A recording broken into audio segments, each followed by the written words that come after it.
MPSC नेहमी आरोप करते की मुलं दबावगट निर्माण करून परीक्षा पुढे ढकलायला लावतात किंवा लवकर घ्यायला लावतात, पण तीच एमपीएससी आज 2022च्या बॅचचा निकाल त्यांनी फक्त अंतरिम लावलाय, अंतिम नाही लावला. 2.5 वर्ष मुलांची वाल गेलीत, अजूनही नियुक्ती नाही, सिलेक्शन नाही. नेमकं काय अडचण आहे मला सांगा. तुमचं कुठल्या पोस्टसाठी आणि किती मुलं आहात तुम्ही, अडचण काय? सर, माझ्या तहसीलदार पदावरती निवड झालेली आहे. टोटल 623 मुलांचं सिलेक्शन झालेलं आहे.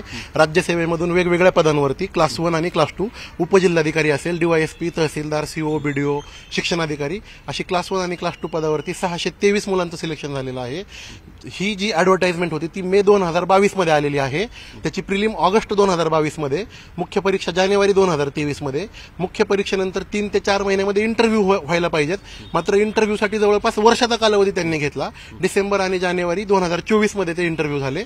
त्यानंतर मार्च महिन्यामध्ये प्रोव्हिजनल लिस्ट म्हणजे अंतरिम निकाल आलेला आहे. त्यानंतर आजही अंतिम निकाल आलेला नाहीये. अंतरिम निकालानंतर साधारणतः 15 दिवसामध्ये अंतिम निकाल यायला पाहिजे.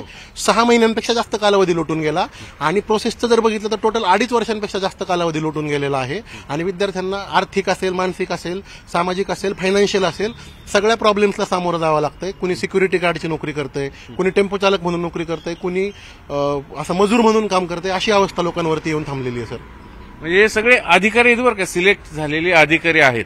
म्हणजे आज 2.5 वर्ष तुम्ही नियुक्तीच्या प्रतीक्षेत आहात. कशात कुठं अडकले नेमकं काय? या संदर्भात कुठले? माझं नाव ऋषिकेश सावंत, मी BDO block development officer class 1 या पदावरती माझी निवड झाली आहे. या संदर्भामध्ये आम्ही आयोगाकडे आरटीआयच्या माध्यमातून, ईमेलच्या माध्यमातून किंवा जे काय कारण काय सांगतो त्यावरती आम्हाला काही उत्तरच मिळालेलं नाही. उत्तरच मिळालेलं नाहीये की नक्की कुठे अडकली ही प्रोसेस.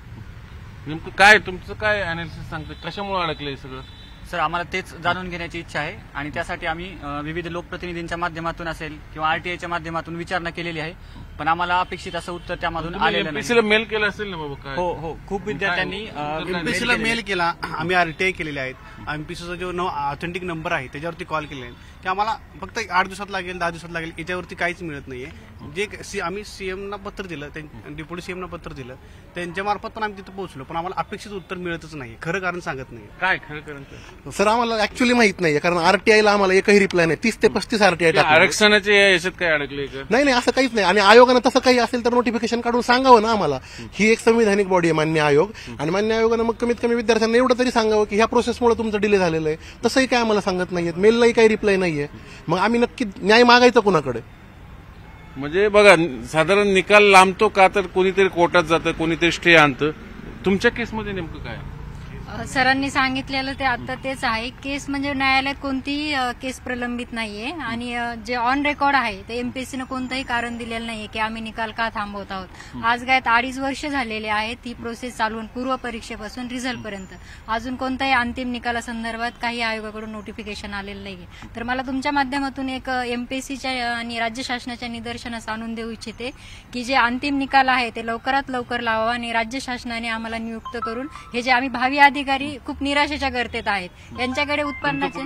माझं डीवायएसपी पदावर सिलेक्शन झालेलं आहे. भावी पोलीस अधिकारी डीवायएसपी आहेत, उद्या रस्त्यावर बंदोबस्त करणार, पण आज त्यांनाच रस्त्यावर उतरावं लागतं.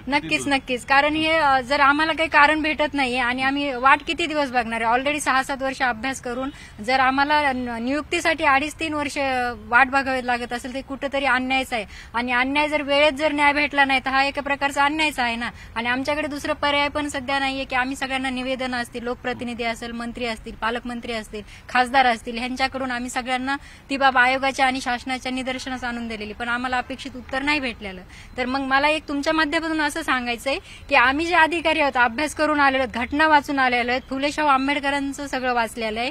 आंदोलन करणं हे काय आमच्या तत्वात बसत नाही आणि आमची तशी अजिबात इच्छा नाहीये. पण जर पुढे मार्गच उपलब्ध नसेल तर आम्ही हा न्याय कोणाकडे मागायचा? आणि न्यायालयात जर ज्या केसेस पडतात पेंडिंग, आता 1-2 मुलं कोर्टात जातात, त्यासाठी 620 मुलं थांबून राहतात.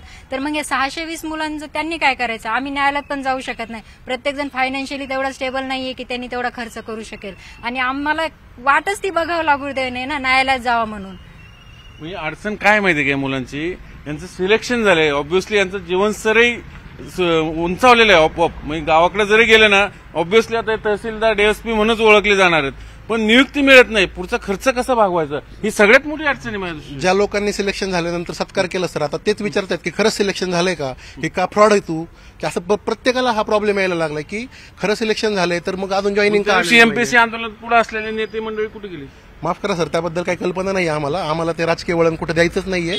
आणि ह्या बघा, त्याविषयी मला माहिती, ते आंदोलन मोठं केलं केवळ परीक्षा पुढे नेण्याचं काही ठराविक क्लासच्या दबावपोटी. पुढे काय झालं काहीच माहित नाही. आज सगळी मुलं पुन्हा अभ्यास, पुन्हा त्यांचा खर्च वाढलाय, आणि ही सिलेक्ट झालेली मुलं आहेत, यांचं पुढे कोण जबाबदारी घ्यायला? कोणीच जबाबदारी घेतली. आमची माननीय आयोग आणि माननीय राज्य सरकारकडे एवढीच विनंती आहे की त्वरित आमचा निकाल, अंतिम निकाल आणि नियुक्ती द्यावी.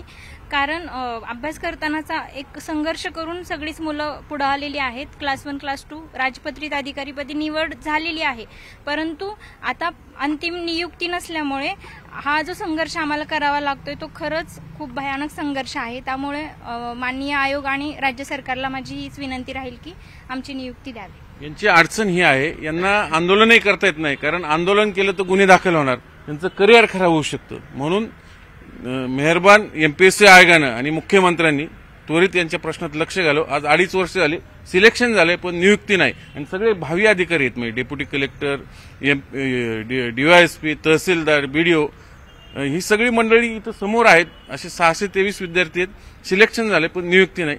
आशा करूया आयोग या बातमीनंतर तरी लक्ष घालेल आणि यांना न्याय देईल. व्हिडिओ जर्नलिस्ट सचिन हंचटेसह चंद्रकांत फुंदे, न्यूज 18 लोकमत, पुणे.